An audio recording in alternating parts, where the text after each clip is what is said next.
Welcome everybody. I'm Cory. I'm Jordan. And this is the Cordan in Full Effect podcast, and we are back. Like we never left. We are left. back like we never left. Episode 2. Episode 1 in the books. Yes. Okay. Episode 2. Okay, we're going to start with some house cleaning. I don't even know if it's house cleaning, house items, but it's whenever you discuss what you've been working on in between, releasing stuff. We just got to talk about it. Okay, so first and foremost, we sincerely apologize about the audio issues on the first one. Let's be very clear. We are not audio engineers. Not audio engineers. We're figuring this out. We don't know what we're doing. For those of you who know how to fix our issues and are not telling us, but are laughing at us, that's the problem. That's the problem right there. We need help. Okay? Right? Okay, no, sincerely apologize. We talk about accountability, but it is 100% Jordan's fault why our audio was messed up last time. Because I said, hey, is this what I sound like? He said, yes. I said, are you sure? He said, yes. And I said, no wonder people hate how much I talk. And if I sound like this in real life, like as much as I talk, I'm like, okay, I see why. So boom, we think we fixed it this time. We know we might have to increase the volume, but I think Jordan's mic was good last time. He was just talking too low. Yeah, I sounded far away. Nervous, guys. My bad. Yeah, that too. Yeah, we'll clear that up next. But I sounded far away and I was talking too low. So I think we're trying to get to definitely a clarity standpoint. And then if we have to work on our vocal projection, again, this is episode 2. Like I don't know what y'all wanted from episode 1. Y'all said the content was good. So content. So are you not entertained? Yeah, are you not entertained? Again, the energy is here. Episode 1, last 30 minutes. That's what we're gonna try to bring like forever, for the right? Whole session. The whole session. See now you see the energy. Jordan back locked in, laces tied up, right? We ain't here. Right. So second thing is like the structure of the podcast. For those of you who have questions, topics, feel free to reach out to us, text us, DM us, however you can contact us. We will discuss anything on here, not just finance and fitness, right? We'll go more in depth. For those that need to reach out to us, our email is cordanNFE@gmail.com. Yes, Cordan. Yes, Cordan is CORNDAN, and then another N for the email, FE@gmail.com. And then let's see, for the structure, we were thinking that we may or may not do questions. Let us know.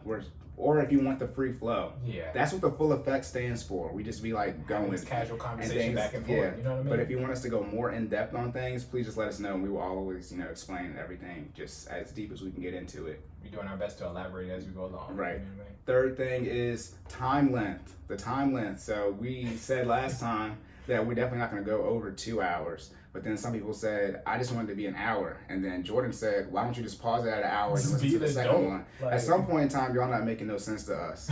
That's a joke. Real talk, though. If it gets to the point where people are like, no, it needs to be close to an hour, we don't want to hear y'all that much, then we'll take that into consideration and actually end up not doing it. I Googled the average podcast length, and it's sort of in that 35, 45-minute range. Like the most popular ones are right at an hour. So we're going to try to keep them not at an hour, but once we get, creep up. Once we get close. Once we get close to an hour, we're going to start gauging, and then, obviously as the energy starts fading off or we feel like we're just forcing it, then, we'll terminate the podcast and hopefully we'll still give you all that same energy, right? Yeah. That's it. What else was there? Oh, we did a semi-shameless plug with the email. Let's just do the shameless plug-in right now. So you can follow me at sideline_Cory. Again, that's sideline_Cory. Cory is spelled Cory, no E. That's me. So sideline_Cory. You can follow Jordan at Stop Stalling J. That is STOPSTALLINGJAY on Twitter, Instagram. You name it, I probably got it. All right. And then you can follow his fitness page at, I knew I was going to do this, I was prepared for it. FinallyFit06 on Instagram and Facebook. That's FINALLFIT06. I think they say spelled correctly. The reason I have to say my name doesn't have an E, because I think my name is spelled incorrectly without the E. I think there are more people with the E in it. So I got to make sure people know that. Also, shameless plug, like ourselves as a group. YouTube, Cordan in Full Effect. Please subscribe to our channel. We do record these on video. Please. Yeah, so you can subscribe there, comment there for any questions and concerns. And, that's when you see any video clips on our social media. That's from the YouTube channel when we're editing those down. Yeah. Is that it? I think we got all our Is that all? Is that all the feedback? We plugged in, Cory. Okay, let me say this. Right now for the audio issues. If it's messed up again, look. Turn your volume up. Yeah, right? y'all. Some people said it wasn't loud enough. We think we might have to remaster the file or something. We don't know. Again, we're working on it. So again, if you could tell us and let us just know. tell us. I don't. For those of you who say, "Hey, I'd like for you guys to ask questions," and you don't give us a question to answer questions. We just about to get on here and hop in like we're doing right now for the first 5 minutes. Also, slight side note. And the first one, when we hit 4 minutes, I was like, we're not going to be able to go any longer. I almost stopped it. We 5 minutes in, and we just flowing right now. We cleaning house right now. All right, boom. So we're going to take the feedback not into question. We're going to take the feedback right now, okay? And we're going to start off with a question, okay? In last podcast, we were very finance heavy. Jordan said he don't care, though. I don't. He don't care. We talking finance, we talking fitness, Also, whatever pops up. If y'all haven't noticed who the talker is, it's definitely me. Jordan talks a lot too, but as he's getting more warmed up, you're going to see the synergy switching in and out. Exactly. Right. So today, let's get a little bit more into the fitness aspect of things from a beginning standpoint. So last episode, we talked more about, getting on a budget and how important that was, and that's a foundational principle. So when it comes to fitness or on a fitness journey, you can talk about exercising and from a dieting standpoint, so what you're putting into your body. What are some foundational things that you need when you start your fitness journey? So foundational things for your fitness journey. First thing you need to do is define your goals. So I know we kind of touched on this a little bit last time in terms of the SMART, the acronym SMART, and that stands for specifics, measurable, achievable, reward, and time. Relevant. Right? Is it that R? I think rotates. Is it? I can't. I think Zig Ziglar. I try to figure who made it up. But you put it like this: you can't. The person who created it is not really clear, and that. So then the acronym starts. So we got an ambiguous R, guys. All right. It's all the same thing. Okay. But what that means is basically you start by defining your goal. So you figure out first. You come to the realization that hey, I want to get into shape, right? And then you figure out what that means to you. So that means either gaining muscle. That might mean losing weight. You just got to figure out exactly what that is, right? So that's where your specifics comes into play. Next thing is measurable. And to be measurable, that means you have to define specific steps in which you're going to say, hey, I am meeting the goals that I defined in the specific steps.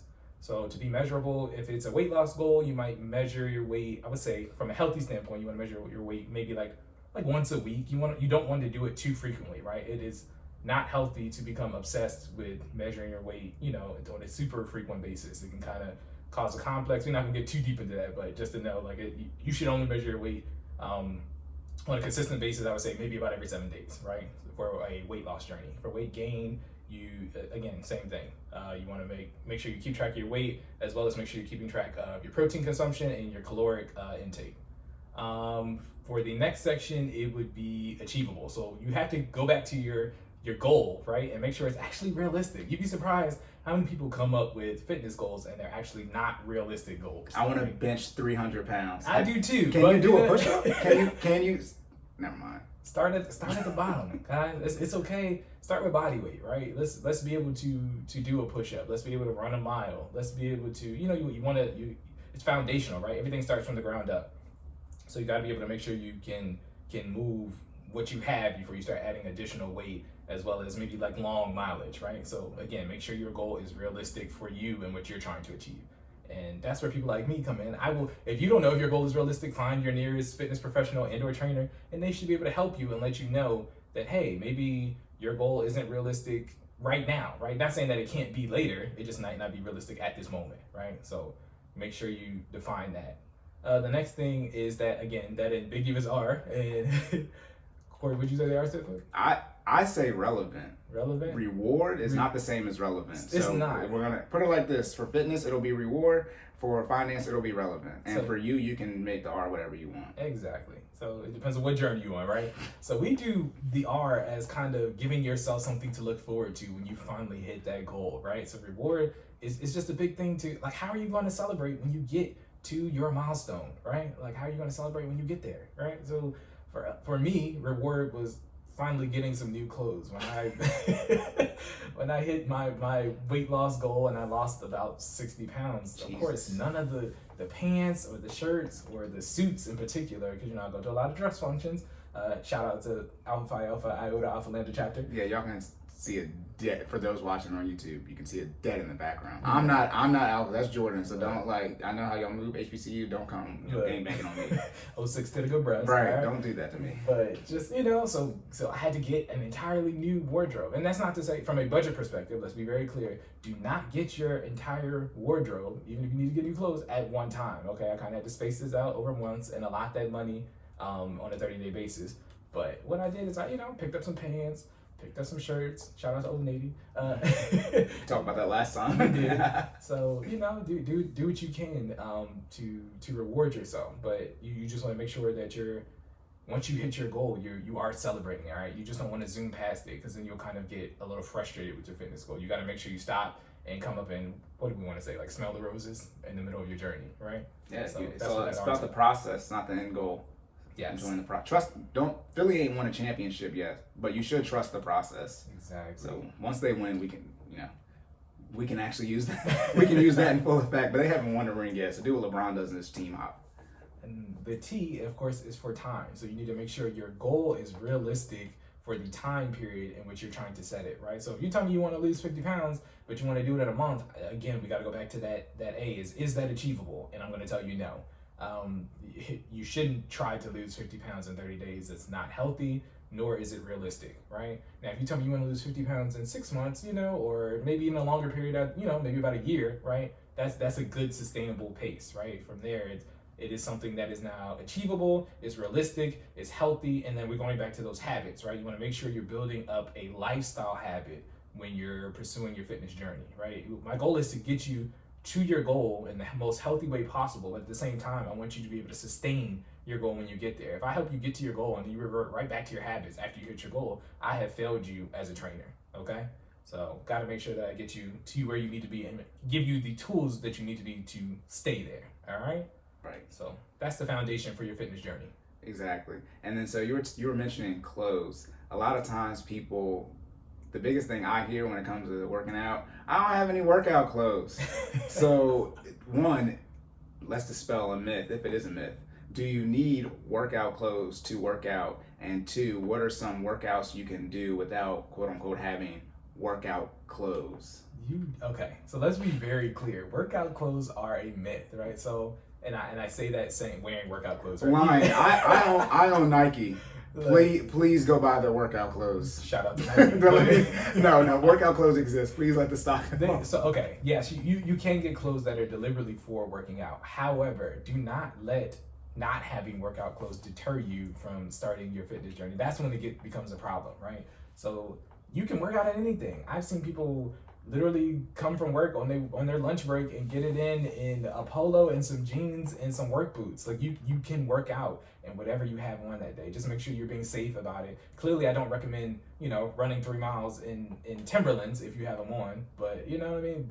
Adjust accordingly. But what I'm saying is you do not need a designated wardrobe specifically just for working out. If you really want to put in that work in the gym or at the track or just outside in general or at home, you can do it without having a designated outfit for it. Right, and that's what I was going to say. So out of the torso, is torso upper body? Yes. Okay, and then your legs, and then your feet. Your feet would be the most important one from a finance standpoint because there's certain exercises you need certain footwear for. Obviously, ladies, sports bras, but yes. Fellas, if you start your journey in sports bras.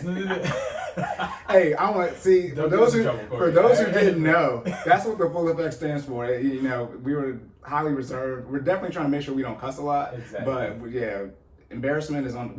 I got some finance stuff that's just gonna hurt married men's feelings, but that's neither here nor there right now. We're explicit conservative. Yeah, we got the E on there, so it's definitely explicit, not for children. But no, yeah, definitely your footwear, because that deals. You don't when you're running, it doesn't matter really what shirt you have on, whether you might need compression shorts, things like that. Yes. But footwear and obviously sports bra for women. Highly recommended. Make sure you get your compression shorts. You don't want to. Yeah, for guys. Chafing when you put it. Look, if you started running or doing some type of cardio, that's the thing, right? Compression shorts are a must-have, so get you some of those. Right, and then from a budgeting standpoint, just like we were saying last time, for those of you that are losing weight, don't just go out, and get clothes right away to the point where you're buying clothes every month or so and you're spending more money than you need to. So that's why I said focus more on the footwear. Then when it comes to actually getting started, right? Like what are some starter exercises that people who have never worked out before, they took walking wellness in high school, that's it, right? And they took Fit for Life, because you have to take Fit for Life to graduate, at least in my county. Gotcha. So that's the only 2 classes they took when it came to the gym. What are some starter exercises? So starter exercises. So let's start. So when you first start working out, what I recommend that you start with are body weight exercises. Okay. So if you can't move your body weight, there's no reason to jump straight into weights or additional tension type of exercises, right? So what that means is start with push-ups, right? Everybody should be able to push up their body weight, and it's okay even if you can't do one. You want to get to the point where you start off with modded push-ups. It's okay to modify the exercise to get to the point where you can do a regular full-on push-up. But you want to make sure you can do a push-up in good form, and you want to be, eventually you want to get to the point where you can get your repetitions up, right? So make sure you can do the exercise, do it in good form, and then at that point start to increase your repetitions. Right. So push-ups will be your first one. I would say maybe even dips, again, another full body weight exercise that works your triceps. Pull-ups. It's for dips. Push-ups, everybody knows what push-ups are, but for dips, what exactly does that look like? Dip is kind of like when your body weight is hanging off maybe a bench or a ledge, and your palms are facing down on the bench, and then you're using your triceps to then drop your body off the edge of the bench until your elbows are at about a 90-degree angle, and then you control the weight and push yourself back up in a slow control form, right? That would be a dip. Right. So, maybe on FinallyFit 06, you guys can post dips this week. Oh yeah. So well, no, we're gonna have to do something tomorrow. Now I just brought that up. No, on Wednesday. Wednesday is upper body day. But no, yeah, okay. So dips, and then you're going next. So make sure you do your push-ups, do your dips. You want to make sure you also get you some pull-ups in, guys. Pull-ups are difficult. Okay, they're hard. Even for people who have been working out up to this point, pull-ups are still a little bit of a challenge. But you do want to at least attempt to make sure you include them into your workouts. They're gonna work your back, your upper lats, and just make sure you do them in good form and give us what you got, right? Like if you can only get a half a pull-up, that's fine. Give me that half a pull-up until you can get to one, right? And that's okay. But again, moving that body weight is crucial to making sure that you have a solid foundation in your fitness journey. Then you can start putting on the dumbbells and the barbells and the resistance bands, the weight vests, trash bag, all that additional equipment that you can use to then further chisel down your body into the form in which you want to get it. But body weight, make sure you can move your body. Right. And for those who don't know how important a pull-up is, it's the one exercise that literally can save your life. Literally. If you ever find yourself hanging off a ledge, and you say, when do I hang off a ledge? I don't know. But this is when you would need to be able to do a pull-up, because literally no other exercise will help you but a pull-up, and if you're hanging off a ledge. Exactly. So I always make the joke, if you can't do a pull-up, then you can't. You just might die. You just might die. Because if you can do a whole bunch of push-ups, go ahead and push up off that. Go ahead and push up off that cliff. That's gonna be it for you. But no, obviously in general, improving your fitness, but a pull-up is very key. Just make sure you can do one. And again, when you're starting out, just like with finance for fitness, a lot of times they say when going to the gym, people aren't going to the gym as much now, maybe more because COVID's restrictions are lightening up. But when you see a guy in there and he skipped every leg day and he's benching 400 pounds and you've never been to the gym before a day in your life, don't worry about that guy. That's why they got Planet Fitness, so you can't scream and stuff. Yes. But that's very distracting. So exactly. How do you handle that when you're working out and you're seeing people that are full 10 years in, or they might even be doing something like steroids, and how do you keep motivated with that? So the key is to not be distraught when you see others working on their own fitness journey. Everybody's fitness journey is their own experience, right? So that guy that's in there that's skipping leg day and benching the 400 pounds, I mean, clearly he's trying to achieve, reverse pyramid effect. But but if that's his goal, that's his journey, right? That has nothing to do with you and your goals, right? So make sure you get in there, plan before you go to the gym. That is probably one of the most key things I can say to having an efficient workout. You don't want to be that person that's in the gym and that's scatterbrained, and you're trying to figure out what you're going to do today, because not only are you wasting time, mentally it starts taking a toll on your energy if you go in and you're trying to plan while in the gym versus planning prior to arriving to the gym. So I personally, for my workouts as well as the FinallyFit workouts that are executed in our group classes on Mondays and Wednesdays, I plan those out well ahead of time, right? I even, for the virtual classes, I even tried them out myself so I can get the timing down. I know exactly what muscles are impacted by what exercises. And you just want to get a feel for what that workout's going to be like, right? So when people tell me like, oh, this hurts, or they're pointing to a specific, muscle or, part of their body, I can say, okay, either you're doing it right or doing it wrong, because I've done the workout prior to class and I can tell you what's supposed to be, what's supposed to be sore, or B, okay, you're doing it right, keep going, push yourself. That's how it's supposed to feel. And time is key when planning gym time, just because you don't want to be in the gym all day, guys. Yeah. You want to get in, execute your plan, and get out, okay? Those guys that are in the gym for 2.5 hours, 3 hours, that's okay, more power to you. I don't want to say you can't do that, but from an optimal workout, you kind of want to be in the gym no later than about an hour and 15 minutes max. Okay, that's probably the most you would want to push your body in a single session. If you're planning efficiently and you're executing your exercises with a even amount of rest in between each exercise, an hour and 15 minutes tops, in and out. Execute, get in, do what you got to do, get out. Make sure you rest and recover properly. Right. Our bad if you can hear Alexa in the background. Anyways, hey, she just be listening to everything. Look, Amazon decided they're going to plug themselves in today. Right. So those, hey, well, you know. You can use. I own Amazon too, so that's more money in my pocket as that stock goes up.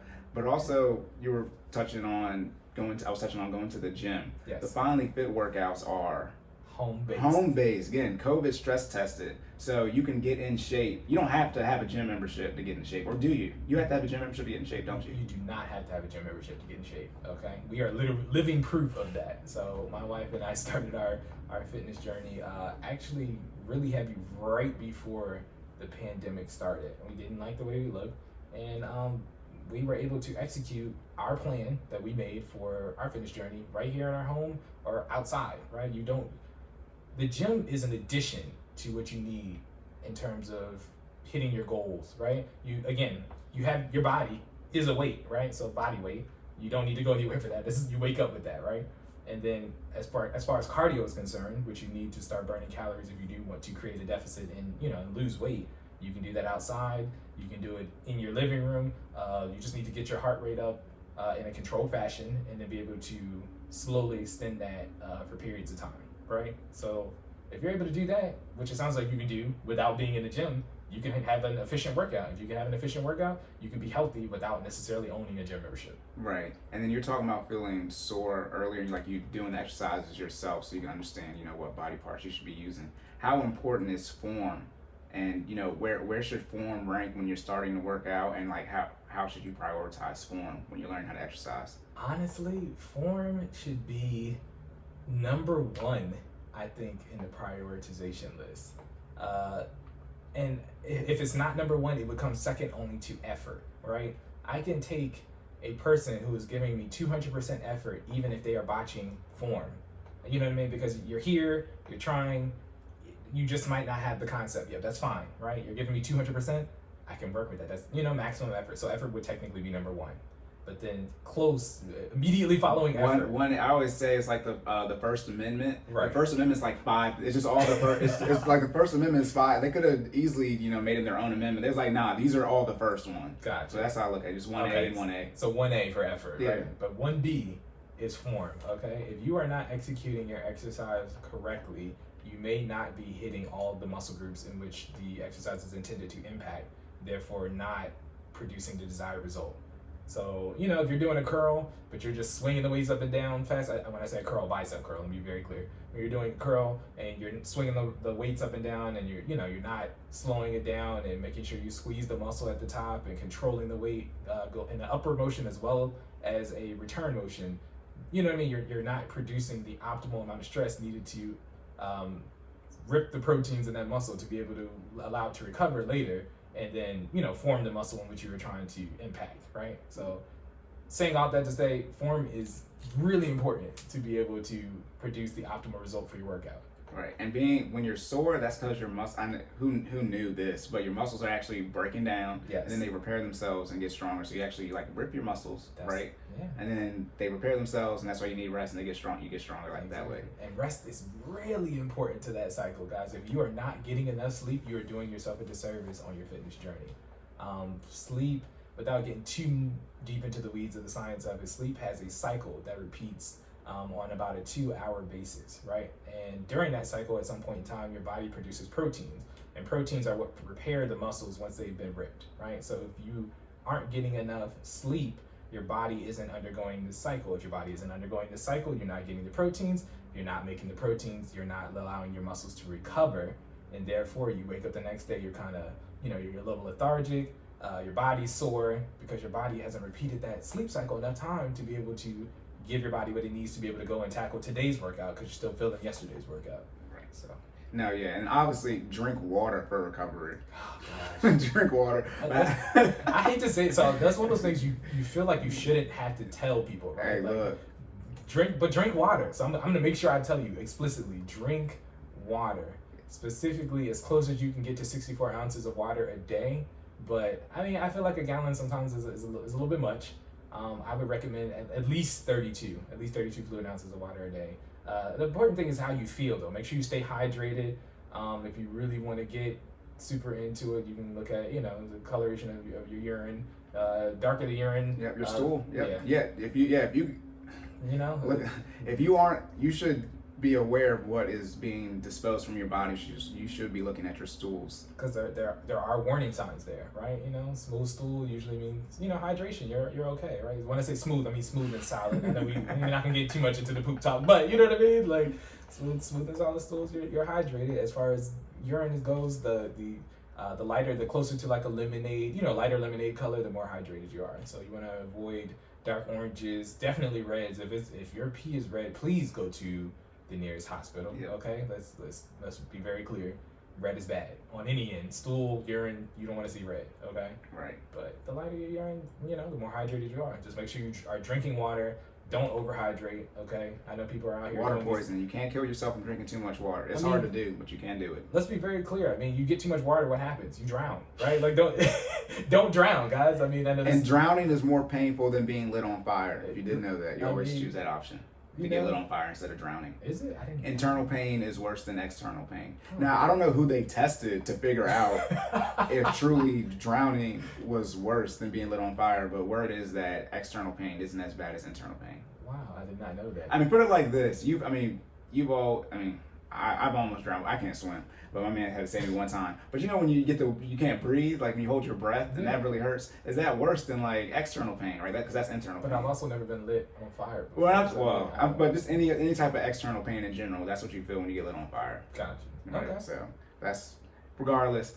You would think you wouldn't have to tell people to drink more water, but just like in finances, the amount of friction of don't spend more money than you make. Oh my God. Right. Okay, that's fine. The light bulb, right? Yeah. Okay. Yeah. So we're gonna make sure we plug y'all in. Yeah. And then obviously from a health perspective, go see your doctor. We're not doctors, so go see your health professional. Jordan will train you, but obviously whatever your doctor says on how you should be handling your diet, not going to override that decision. Exactly. Right. So yeah, we again, what Cory said, the doctor has the final. Ultimately, you have the final say, but the doctor has the most informed opinion on how you should be handling your body. So right, exactly. Definitely take that insight and use it accordingly. Right. So, okay, I'm just do it right now. How did y'all like that? Was that good for a question and just feeding back, or would y'all rather have the full flow?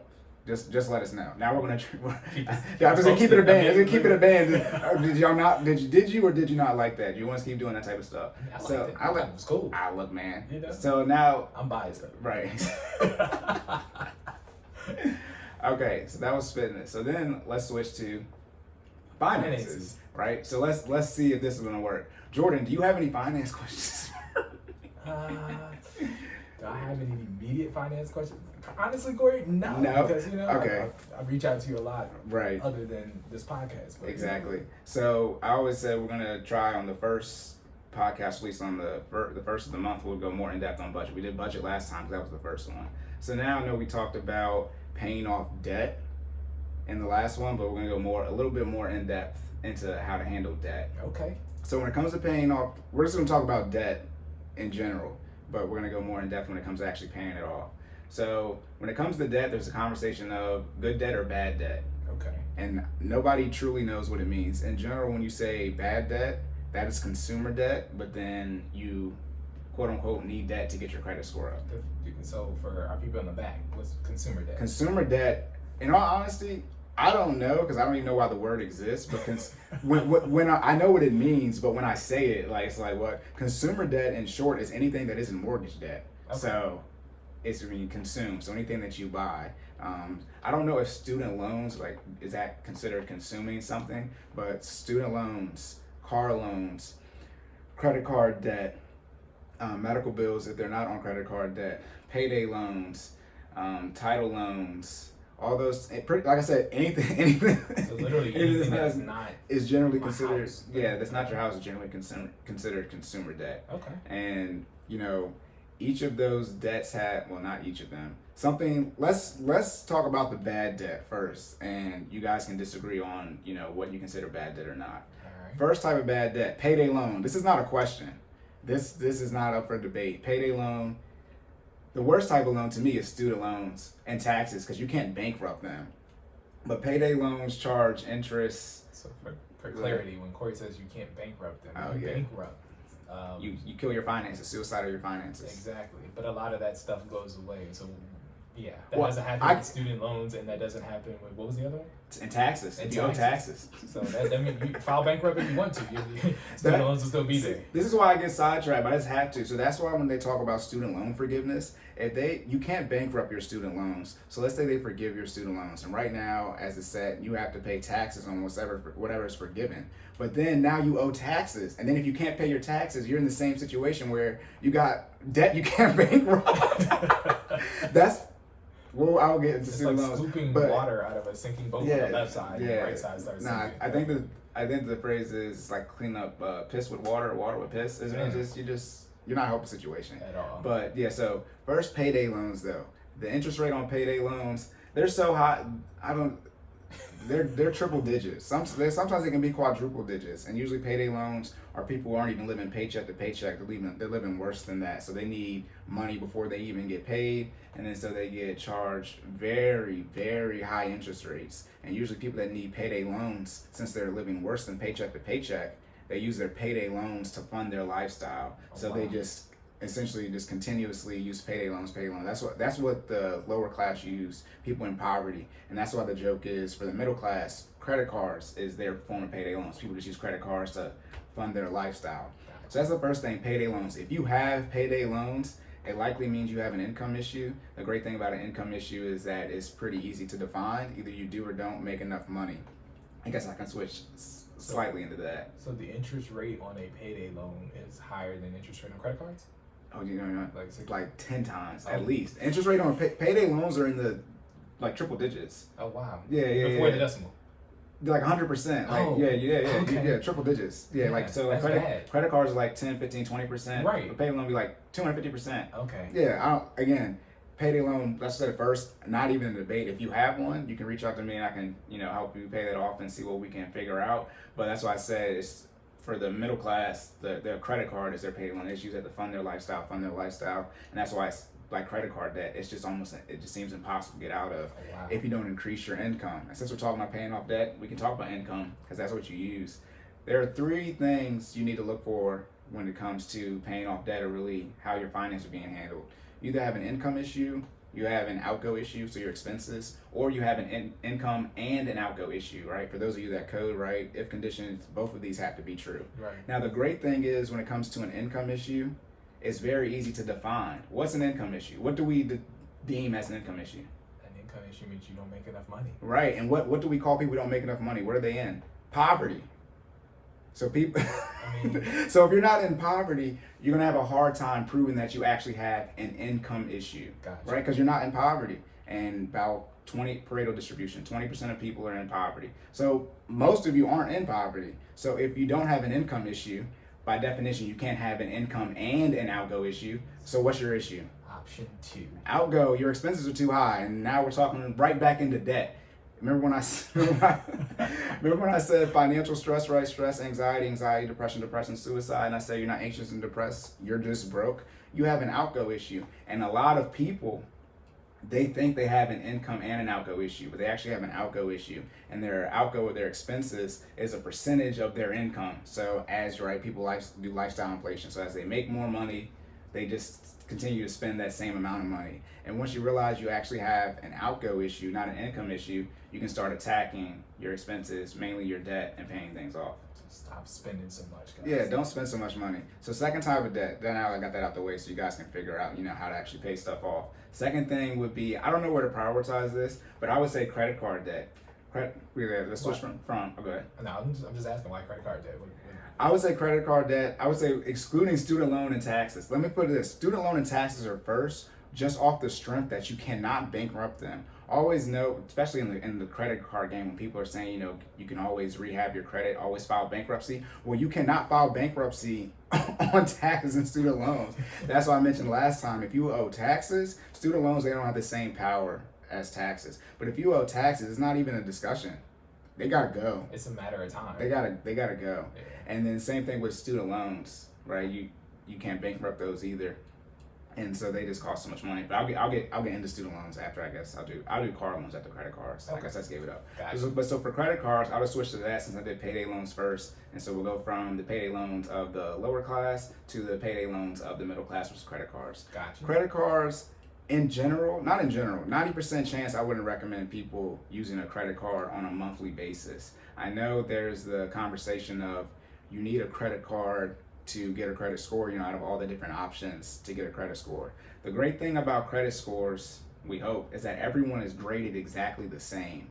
So one person's method to get a certain credit score, you should be able to apply the same method because we're all being judged the same. Right. So the one thing with credit cards, and I think I didn't intentionally remember, but I think I remember the 6 things. So on time payment, I know I'm just so sloppy. People are like, bruh, how do you do financial coaching and you don't know what it is? So you got on time payments, Okay. you got utilization, you got the type of credit you have your credit length, you have derogatory marks, and then you have hard inquiries. Gotcha. Right? So hard, it's just like you can get a soft one. A lot of people, you go try to get a car loan, so I discuss that next, and they always keep running your credit. That's a hard pull on your credit, and that really drops it. I got a hard inquiry this week. Well, yeah, Jordan. We'll save that. Okay. We're gonna say that for the end or later. All We'll let God handle it, and then we might discuss it later, right? Gotcha. Because Sounds good. you will see. You will definitely see. You will. If it comes to fruition. Prayers up. No, prayers up, yeah. But so when it comes to credit cards, right? People use that the most, or recommend using the most to get their credit score up. As we discussed about the on-time payments and the utilization. When I talked about on-time payments, right? You're young, got your first credit card. If you miss one and you're 11 out of 12, you're at a 91%. You've only missed one payment, but you've made 11 out of 12 payments, which is 91%, which is failing. So at what weights your credit score the most, you have an F on it. And right? And then so now the thing is, well, open up another credit card. So instead of you getting 12, credit for 12 payments a month, either X or check mark for making the payment, you're now getting 24. The issue with that is to get another credit card, what do you have to do? A hard inquiry, which lowers your credit score. Okay. Now the hard inquiries or the hard pulls on your credit, they stay for 2 years, right? But they only impact your credit score for 1 year. But how often do they say you should apply to increase your credit, which usually does a hard pull on your credit? They say you should do it every 6 months. Oh, wow. So if it stays, I've been trying to help, but when I listen to it, I'm like, this is just such a scam. That's why I'm just not anti-debt, but you have to be so well versed and have someone in your corner who is on how it works. So listen to what I just said. If you do a hard pull on your credit, it lasts for a year and that lowers your credit score. Then they recommend you increase your credit limit every 6 months, which usually does a hard pull. So that means if you abide by that and every 6 months you're increasing your credit and you're wondering why your credit score is not going up, it's because you keep having hard pulls on your credit. That's like literally hitting you with the reverse card off, Right. It's So switching it up. that goes to hard inquiries. Now, derogatory marks, this is, I guess, like getting suspended in school or something like that. This is just you acting bad with it, not having on-time payments. This is where fraud could pop up. Obviously, if you have fraud, it's not your fault, so you get that pulled off. But derogatory marks, that's you just being a bad apple. Okay, next thing is... So wait, if I miss a payment... Not if you miss a payment. This would be like collections type stuff. Okay. I could be wrong on this because they change it up all the time. This is like actual like bad stuff. Not if you miss a payment. Okay. But because I was gonna say that's a double negative. No. Yeah. Well, technically, it is a double, but it's not if you miss a payment. Because if you miss a whole bunch of payments, eventually you'll be in collections. Okay. And that's why it's so hard to get your credit up because now you got so much weighing it down from a percentage standpoint. Got it. Right? Okay. Yeah. And then the next thing is credit length. This is the credit length is the funniest thing. If you want to have the best credit length average, you apply for one credit card the day you turn 18 and you never get any more debt. Because the way math works, as you apply for new loans, as time goes on, your average is going to continue to get lower and lower and lower, right? If you apply for one credit card when you turn 18, 7 years later, your average length will be seven years. Right. But if you apply for another one 3.5 years in, it'll now be 3.5 years. So now, Now, most people don't do that. And again, I reversed it as far as percentage wise. So derogatory marks, hard pulls, and length, they don't impact as much as utilization and on-time payments. But again, it's all weighted together. So when you're listening to people give all this different advice, you see why it's so hard for some of you who wants to get closer to that 760, 750, that quote unquote A range floor of a credit score. That's why it's so hard, because you're not managing your percentages right when it comes to your credit. Gotcha. Okay, so for average length, again, I mean, that's just simple math. The more loans you apply for, that's going to do a hard pull when you get a new loan, right, and then on top of that, it's going to lower your average length, right, and that's why they also say though not to close your credit cards, right. So if you got a credit card at 18, right, and then 7 years later you close that credit card and apply for a new one, now you're back at 0 for your average length. So that's why they always recommend not to close your credit card. So I have heard that before. So, but what happens when you have a credit card and you just don't use it for a while? Right. So you have to speak explicitly with your credit card provider on what the inactivity time limit is. It's usually a year. It's usually always at least a year. Okay. But it's once, as long if you don't use it within that year, then they'll terminate. But usually now they'll send you a notice and things of that nature. Gotcha. Some credit cards though, they charge you not a maintenance fee to keep the card open. Okay. So you probably, but again, this depends. I mean, there's so many credit cards out there. You have to speak particularly with the credit card company that you're with. But yeah, it's usually about a year, and if you don't use it, then it becomes inactive. But again, with the credit bureaus, your credit bureaus don't have any information. They just have the information that the banks send them. So Equifax, TransUnion, FICO, and Experian, they actually don't have any credit card information. The banks, if you got something like a Victoria's Secret, they send them that information. Okay. Now we're getting to the technical things. Okay.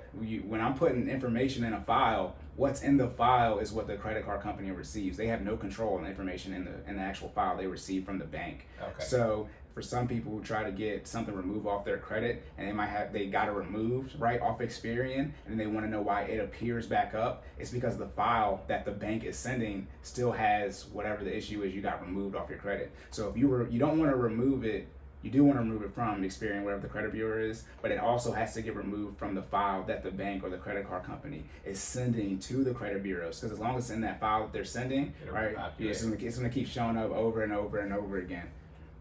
Yeah, we don't want that. No, you don't. You definitely don't want that. If there's something you want removed off and it's lowering your credit, okay, so that's average length. Then after average length would be, what did I say? Average length. Derogatory marks. On-time payments. On-time payments. I missed one. Average length. Utilization. Yeah. On-time payments. There's 4 though. I feel like I skipped one. On-time payments, utilization, excuse me, y'all. Hard inquiries, average length, derogatory marks. Now I'm at 5. I guess I'm just slipping. I guess we can wind it back. Anyways, let's just go to utilization. I'll probably pick it up afterwards. So utilization, we discussed that last time. Again, you want to keep it, as I was saying, you missed that one payment, right? Now you see how you're on time, you missed that one payment, right? And if you miss that one payment, your utilization is likely higher. So now, what is the two that are weighted the most, over 50% of your credit score, they're both getting dragged down. And that's why people always say you got to get out of credit card debt and you can't miss a payment. Because if your utilization, your on-time payments are messed up, right? That's it, shot to the grave. The one good thing about utilization is you can fix derogatory marks right away, but you have to put in some work for that. But you can fix your utilization literally instantaneously, right? You can have 100% utilization, and then you can pay it all up, and you drop right back down to 0. So I would say it's a good thing. So wait, that's the benefit of that. Isn't there something that you have to do with timing in terms of utilization to make sure that? Right, the timing with the utilization, but this is when we go back to using a debit card like a credit card and get back into gym badges. Gotcha. I'm just going from an overall standpoint how the credit score works. Again, I don't recommend 90% of people use it on a consistent basis. I understand people, especially when you're talking about getting a loan, a mortgage, you usually need a credit score for that. Okay. And most financial institutions no longer do manual underwriting, which is what essentially existed before the credit score. Credit score existed, I think, came out in 1980, 81. So it's very new from an economic standpoint and how our finances work in the United States. So you can get a loan without having a credit score, but that's called manual underwriting. And most financial institutions don't do that anymore because it's more expensive. They can just cookie cut all the loans now, right, with the computer and the credit score. Gotcha. So that's the one hesitation with telling people not to have a credit score. But if you're working with me, you're gonna be in high cash position, so you really don't need one when you're applying for a loan. You can get that manual underwriting because you're gonna come with that 10, 15, 20%, 30% down payment for the house. Hey. So I mean, you got to balance it on both sides. It's not, hey, don't just have a credit score and then just do what you want. That's the one thing too. It's a lot of steps in this process. So shout out to Sideline Cory, showing you how credit works and then telling you not to use it. Showing you debt. Well, that's why the one thing with credit, as I said, we all get graded the same. So, I mean, if my credit score higher than yours, I don't understand what the friction is on the situation.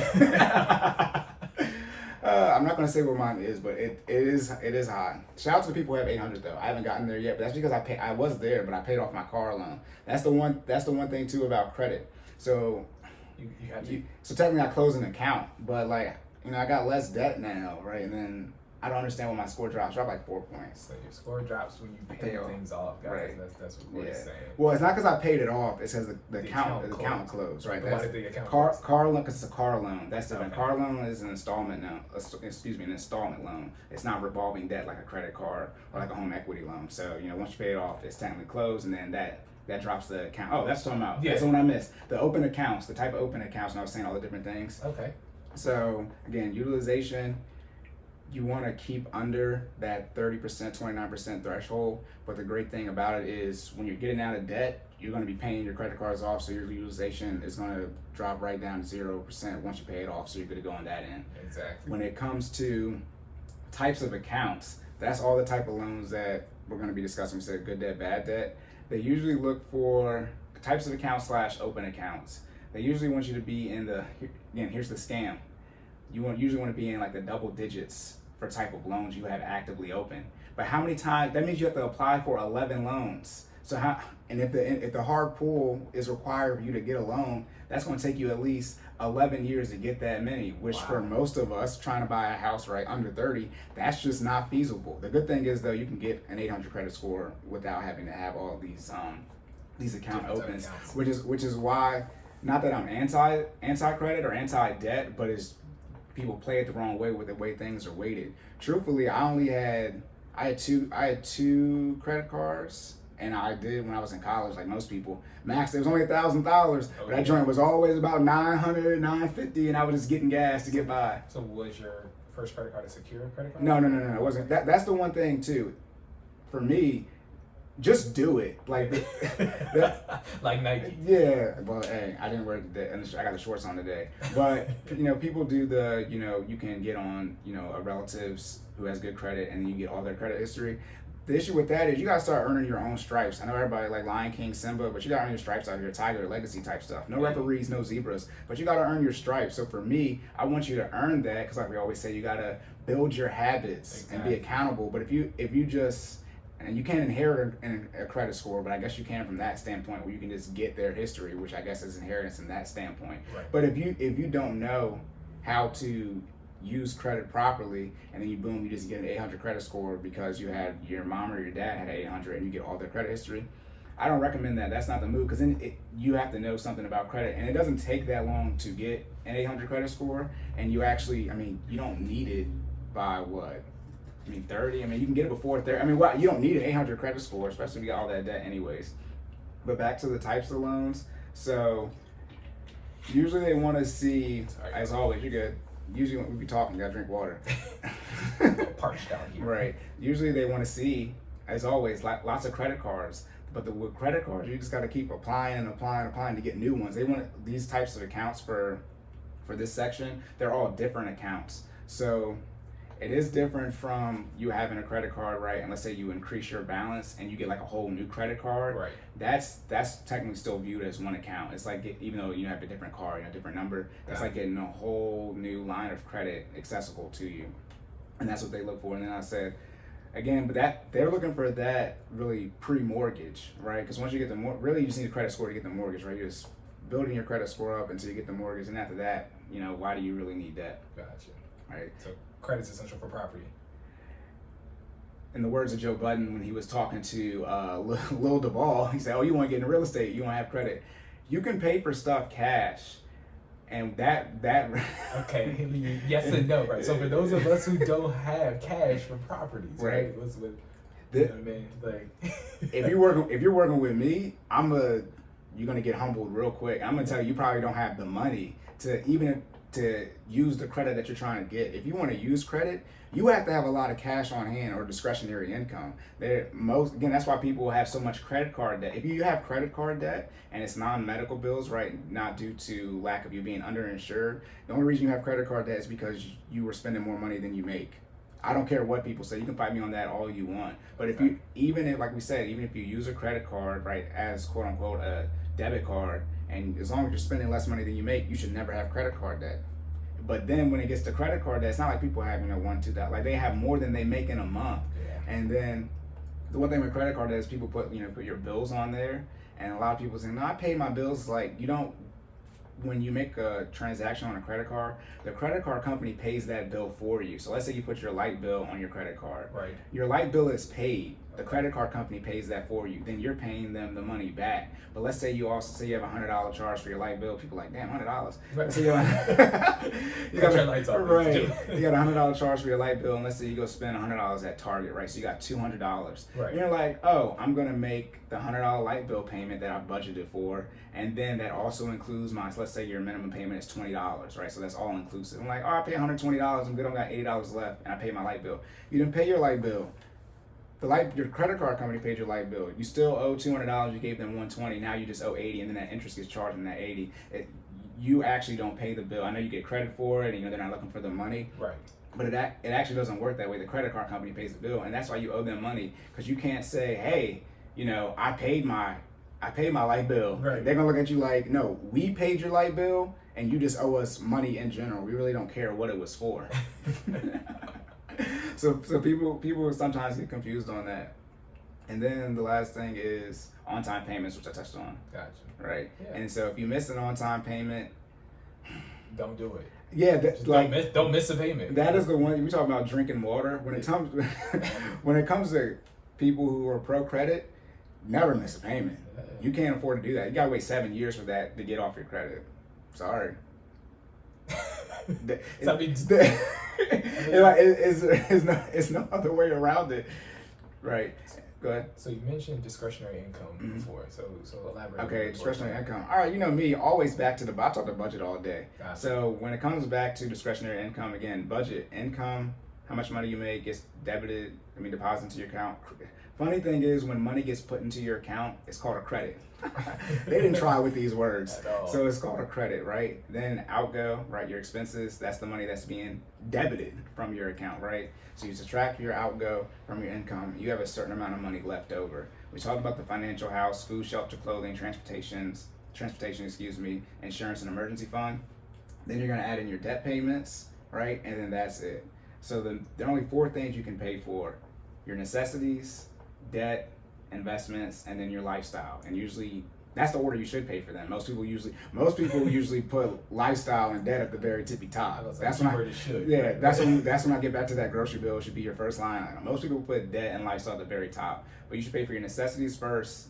If you have debt, you have to pay for that second, because it's an obligation. You don't pay for debt over necessities. Then you should invest before you inflate your lifestyle and add to your lifestyle. Right. So when it comes to your lifestyle, that's where discretionary income would be. Gotcha. So after you spend all your money, you're investing, doing whatever you want to do, whatever money you have left over, again, that leftover amount is what I always use. You have a certain amount of money left over. Okay. That's your discretionary income. Discretionary income literally means at your discretion. It's money you can use. But the way I work, it's not that I don't believe in discretionary income, it's a thing, but that's why I say the leftover amount. You should, as we said, you should be spending literally every penny that you make. So you do have quote unquote discretionary income, money that you use at your discretion, but you are intentionally spending literally everything that comes into your bank account. Gotcha. Yeah. Okay. Yeah. Discretionary income is cool. That's why I talk about getting on a budget and paying off debt, because really your debt payments, that's your discretion. That can instantly be your discretionary income, and then you decide at your discretion how you want to invest, save for vacation, lifestyle, those extra funds to that debt, right? Et cetera, et cetera. Gotcha. All right, boom. So now we did payday loans, we did title, we did credit cards. Now we're gonna do car loans, which we talked about too last time with the budget. So for car loans, if you got one, make it your last one. The rule is, it should, not the rule, but recommended for those people who are married, if your car, how much you have in vehicles, things with engines in them, things that go down in value, that should be no more than Depreciating assets. Yeah, depreciating assets, no more than 50% of your household income. So that's pre-tax. So if you make 100K pre-tax, you need no more than 50K, you know, in vehicles, lawnmowers, all these type of things. The one thing about that though is $25,000 is a lot. You know, married couple, $25,000 is a lot for a car. Men, you're usually gonna have to have the worst car, right? She got the soccer mom, the minivan, so you might have to drive, you know, the 4-door Honda that has 200,000 miles on it. We're getting your money up. Hey, that is what it is. But for car loans, like we said, both of us, we're gonna pay. We paid ours off because we're not gonna sell our cars. We're not. So I would only recommend selling your car for those who want to get out of debt. If you can't get out of debt in under 2 years, and that include paying your car off, it's gonna take you longer than 2 years to get out of debt with that car loan you have. Yeah, you might need to look at selling it, and that includes also the 50%. So if you make, like me, at the time, 40K, and you have a 33K car loan, you should sell it. But if you can pay off your debt in 2 years, which I did, you get to keep it. Look how that worked. Look how that worked. You got to put in a lot of work now though to get your income up. And let's be very clear. We like our cars. We did pay them off. But cars get you from point A to point B, guys, okay? So at the end of the day, you just need a car that is safe. And I know you guys can't see it, but I got my air quotes up for safe. You can see it on YouTube. Okay. That are safe. And as long as it gets you from your, you know, your starting point to your destination, it's fulfilled its purpose, right? So I say that to say, you know, spend wisely. Right. And the one thing is too, though, it's because it's just so much stuff on the internet. It seems to be a clear-cut transition, at least what I see from cars. There are people like, especially people like us who had, you know, you had their high school, college car, and that joint was, if you've ever had a car die on you while you were driving it, you know exactly what we mean. We say like, bro, I just need a joint to work. Like if you've ever been driving a car and it turned off, that is the worst. So now, I mean, that's why you put in the work to get, you know, better cars you provide, you know, I mean, do the maintenance on them so that doesn't happen. Well, look, I need something that can go, you know, 60, 70 miles an hour because I can't run that fast. Exactly. But that's pretty much it. But I do see people, not in mass, but more than I normally would see over the last few years saying, yeah, I kind of just need a car. Can I get there efficiently? That's where I'm at. But I would say this, on the same wavelength, the FOMO social media posts of instead of paying, you know, your $20,000 for your Honda or Toyota, so you have less maintenance, but instead you pay $20,000 for your luxury vehicle with more maintenance, just so you could post that your nails are done. I'm taking a shot at women, but just so you can post that your nails are done in your Starbucks cup. It's like, bro, the maintenance isn't worth it on vehicles. And that's the one thing with vehicles. The maintenance goes up as the car gets older. I never forget I had a Passat, man. I had a Passat when I was you had Volkswagen German, so. I love the car, right? Inherited the car. I mean, I paid for it, but it was also, you know, a previous family car. And just from where it was a lot to maintain, man. It was, at the time, right? I wasn't making the income I'm making now, and it was a lot. Right. So, no, exactly. And we do see if this went 2 hours, we wouldn't know. Y'all would know technically before us because you would be looking at it and say, oh, this is 2 hours. We are aware of the time, so I guess I'm just gonna go a little, you know, the rest of that, and then I guess they want to let us know they like how it is. The energy's still right. The energy's still exactly. All right. So we done car loans again. Debt on an appreciating asset. That's just a conversation that I just want to have with people. Again, I understand taking out debt, using your leverage to make more money, but cars go down in value immediately, instantaneously. So I've never heard I know, and I get it. Some people are in a tough situation. Now I can get into taxes and saying how we should use our tax money, but you know, are we gonna say that for another time? You said what? Oh yeah, getting the taxes and you know how our money should be distributed as far as like Medicare, Medicaid. Yeah, that's not about debt. But people, you know, people are struggling, single parents, right? They really just need a good vehicle, right? And the maintenance is what's sucking them dry. But then they go and get into debt for that vehicle, and that's what ends up screwing them over. So yeah, car loan, pay it off. You got it. Never go into debt again for a car loan. I will never recommend that. I will, especially now with Uber and Lyft. And this is go back to the team. You don't got nobody. For those who don't know, I be cussing a lot. This is why I be stopping and breathing. So I have to calm down, right? But for those of you, again, your bro, your sis, y'all can't get a ride to work for a month or two. Okay, we're just gonna leave. You gonna stop right there? Yeah, because y'all be looking foolish. Like, you gotta catch a ride, save that money, right? Look, going back to the budget, right? You can pre-allocate that money. You know, I'm sorry, pre-plan to save for the vehicle that you want, and Right. then pull up and cash flow that Right. vehicle, And and then- then go into debt for that. And then for those of you who ever charge gas money, I mean, there are a lot of scammers out there. Gas money is the biggest scam because let's say I mean, we were in high school, gas was in that $3-4 range, Right. but an average gallon of gas gets you 20 miles. Why do you need $10? What? Who's charging 10? You have people that charge you 10? Well, five. At least 5. I had to put 5 on it. Well, that's 20 miles. I mean- I barely live a mile away from the school, and why do you need $5? I remember one time. Well, this is 2 of my teammates. One of them did take me home, but he was going. It was a white guy, and so I knew he just wanted me to ride with him. Gotcha. But he was taking a guy home that lived right by me, and I Uh-huh. was like, "I'll just take me to his house. Right. Like it's it's a shorter walk for me." Then one of my mans, he would always be like, "Nah, Corey, I'm not taking you home. Taking you home. Where I live at, even in my house, but the road is called Chapelgate, and that's like a big vein of like just a neighborhood, and where I live at, people go to high school there." Right. And so he was driving through there, and I'm like, bro, Chapelgate, like, is my backyard. Like, Yeah. I'm like, you're going to drive by my house. Like, you don't got to turn off the road or nothing. And this is going, like, we're in the summer. I'm a junior, he's a senior. And so he's like, I'm not taking you home, I'm not taking you home. All right. Then so one day he's like, all right, Corey, we've been thrown for like 2 hours. I didn't watch them throw. Right. I didn't really throw like that. But we didn't work out like an extra 2 hours. And he finally takes me home.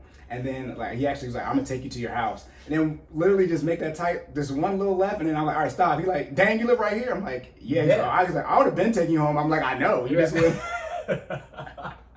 you just wouldn't listen to me. That's my man RJ in the CFL.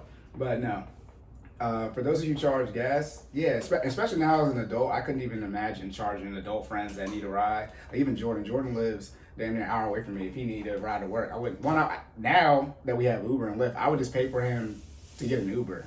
That's what I would just pay for your Uber if you like needed it that bad. I mean, and you my man's, but if I'm calling you for a ride to work, Yeah, I say Jordan lives an hour away from me, right? He's married, he has in-laws, like, there's, I'm up on that list. I'm actually high on the list. He is. I'm actually high on the list. I was gonna put him in my favorites because he keep calling me and tell his wife like, "Don't call Corey." I'm like, I even know to call your sister. So if you, I'm gonna know where your sister's at. That's your top emergency contact besides your wife.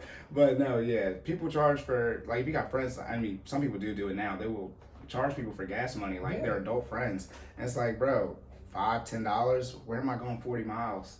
Like. That's how much $10 is 40 miles. Now, what's the frequency though? Like that. So I've had friends in the past charge me. Tell me I got to put 5 on it, right? But it's not every trip. Right. So that goes back to the team. So I'm not just taking you to work. Right. Part of the stipulation is getting your money right, so you can get a car in a month or two. Whatever we figure out. Gotcha. And as long as you execute that, then that's the payment. Right. But if you don't, then you're not gonna get no ride. No, I mean I'm not the type of person where I would end up doing that. I never charge people for gas money. Like in high school, I was one of the first people with a license, so Gotcha. I never charge people. 2 of my friends, they owe me unlimited gas. I'm definitely more than pay it forward type of person. Right. Once I finally got my own, Right. That's what I'm saying. These are close people on your team. This isn't like somebody who like just hit you up like, yo, I need a ride, I might give them one. These are like people, again, you want to grind with, you want to take trips with, things like that are actually key parts of your team. You want to be with long term in your life. Right. Okay. Now we've done payday loans, we've done credit card debt, and we've done car loans. So now what's left is we got mortgages, we got student loans, and we have taxes. I don't know which one. I'm leaving a few off. We could talk about personal loans or a signature loan. A signature loan literally is a signature loan. You walk into the bank and they pretty much just give you a loan based off your signature. Just straight like that. You usually can't get a whole bunch of money for them. Right. You can get a few $1,000s for them. Then there are personal loans, which are sort of the same thing as signature loans, but they just do a little bit more, in-depth research on you as far as, your credit and things like that. But again, for those of y'all who know this stuff, it depends on the financial institution, so don't even come at me about that. I know it depends on the bank and where you go. Okay, and then is that just like for like an immediate turnaround type of situation though? Pretty much personal loans and signature loans, their credit card. Oh Jesus, this is a loan I forgot to talk about when it came to credit cards. Yeah. It's like doing what is it called? You take the money for credit cash advance. That's pretty much when you do a cash advance on a. I know. I can't believe I skipped the cash. That's really what a payday loan is, a cash advance. Oh wow. And that's why a credit card. On a credit card, not do a cash advance. So on a cash advance on a credit card, let's say you have real life example for me, a $10,000 limit, right? You just got this credit card, and you can do a cash advance. Again, depends on the financial institution and their credit card policies, but you can usually get up to the full amount, 100%. Right. So I had a lady come in. She couldn't have been 21, and she wanted a cash advance. She wanted all $10,000. And she had never used a credit card. She hadn't even had a statement before. So like she had just got it. Oh wow. And I'm thinking, this is when it's like I know the rules, but it's like there's no way she knows. Like there's no way. So these are one of the things where I not only verify with my coworkers, I looked in the manual. I also asked my supervisor because for how cash advance work, because the interest gets charged daily. Right. So, y'all, if the interest is, let's say, 10%, right? And you take out $10,000, the next day you owe $11,000. Daily. Like. So I had to bear it because I'm looking like, I told her, this is gonna you're gonna owe $11,000 a month. She's like, that's fine, and that's why the interest rates are so high on cash advances. Like in today's society, what do you truly need cash for, right? Most people are taking, debit card, credit card for things, and then the same thing with payday loans. That's where people that with payday loans get screwed. They usually don't have debit cards or credit cards, right? People in poverty, they're on EBT, so they need that cash to buy things. You can only buy certain things with government subsidy money, subsidized money from the, I don't know, y'all know what I'm saying? Right. When you get a government subsidy, you can't just buy anything you want with it. Right. Right, so that's where cash advance, and that's pretty much just like a personal loan, a signature loan work, except the interest rate isn't as high, and but again, the amount of money you can get is usually lower because they don't do as much, background checks or your credit like they would do with a credit score. Gotcha. Right. Okay, and then so we talk about, I guess, we do mortgages now, so we can get into HELOCs and home equity loans. So mortgage, everybody knows what mortgages, how you get a house. Yes. We're not gonna get into primary residence versus using investment properties because it's at the end of the day it's still a mortgage. When you get a mortgage, you usually got 30-year and you got 15-year. You have for the term, and then you also have ARM, which is adjustable rate mortgages, which will change the interest rate. So almost every loan, your interest rate is fixed, but there are mortgages that have ARMs or adjustable rate mortgages where the interest rate will adjust. So they're usually, I think the most popular one, it might be 228, but it might be 327. It's just relative, 28 plus 2 is 30, so that's the term. But so for 2 years you'll have a fixed rate, and that's usually very, very low. And then for 28 years you will have an adjustable rate, and by adjustable that means variable, so it can change whenever it wants, and it can change within the same year. Fluctuate. It can change within the year, and usually it goes up, not down. And especially in time like now, when interest rates are extremely low, it can't. Well, we don't know. It might adjust to negative, but right now they're going a little bit up. But when interest rates are low, they can't adjust low. They can only adjust up. Right. So that's the one bad thing with ARMs. Never recommend getting an ARM. Always recommend getting a fixed rate for your interest rate when you get a mortgage. Then you got the term length, 30-year versus 15-year. Most people will get a 30-year. 30-year decreases your minimum payment, because when you get any type of loan, you have the disbursement amount or the principal amount. That's how much money the bank is lending you or loaning you. Then you have the term length, which is usually calculated in months. Like for a car loan, they calculate in months. So a car loan will have a 72 for its term. And what is 70? That's 6 years, right? For that. Versus a mortgage, it'll be calculated in 30, and that's actually 30 years, 15 years. So mortgage is usually only one that's viewed in years when you see the term length. And since you got a longer term length, that means you'll be able to make your payments over a longer length of time, so your minimum payment decreases, versus getting a 15-year, same disbursement amount. So let's say $300,000, they now need that in 15 years, so you obviously got to give them more money. Right. But with a 15-year, I guess it's just the benefit of the product, they're going to decrease your interest rate. So that's more the benefit on that standpoint. So you'll obviously be paying less money because you're paying it off faster with a 15-year, but on top of that, your interest rate is lower. Gotcha. So, yeah. Corey, we're in a situation where we had to, get a loan for our mortgage. Which recommendation are you making? Are we taking a 15-year? 15. This has been 2 years in discussion. I mean, now it's just playing the cards that are at the hands. Now, I recommend 15-year for most people, but again, let's just not skip to we're getting a mortgage loan, right? let's go back to you had to get on a budget first. Okay. At the time, right? Yeah. At the time you were engaged, so you were in the process of merging your finances. You weren't married when you got started this, right? But, right. So you had to merge your finances and get on the same page with your then fiance, but your wife at the time. Right. Then on top of that, what did you do for 2 years? We said in the first episode, we paid off $100K in debt. We did. Locked in. So that's when I say, for me, when I do my financial coaching, I will coach you based off of what you want. And so, you know, I guess I brainwashed y'all because that's all I knew at the time. Right? I'm way more flexible now because I know more. But it's, as you can see now, going through the home buying process, especially, this is the thing, in 2018, COVID hadn't happened. For those who don't know, this literally may go down as the craziest seller's market in the history of real estate. Literally, people are buying houses without doing inspections, without seeing them. How do you buy a house without seeing it? That's like buying a car without test driving it. That's the equivalence. So yeah, and people aren't getting inspections. So it's real crazy right now. And it's pretty much a bidding war, right? It's a seller's market, but it's crazy, white hot. And it's a good time to be in a high cash position and also have less debt, because when you're getting a loan, they're looking at your debt to income ratio. Exactly. I mean, it all comes full circle. And that's what I do. Most people already have the mortgage, right? The older you are, more likely to have a mortgage. But for people, you know, under 30 who are, you know, in our age bracket when we started in our mid-20s, right, you can curve your way to put yourself in a better position in your late 20s and 30s. But you gotta reach out to me, or I'll give you, information for other people. Gotcha. And get started. But now, don't just go and get a mortgage and you don't have a budget. Don't save up the most money you ever saved in your life and then liquidate it to get debt, because that's really what most people do. Gotcha. The most money they ever save, they put it right down on down payment, either for a car or for a house. And when you do it for a house, that's called being house poor. And you don't want to be poor. That's the other confusing thing when I was talking about taxes. Yeah. My goal is to uplift people permanently from poverty and being poor. But for some reason, there's friction on that. We want less poor people. We don't want to make it so people can thrive in poverty, right? Or survive poverty. We want to get people out of it. Right. So that's where that standpoint, you don't want to be house poor and putting yourself in a high cash position.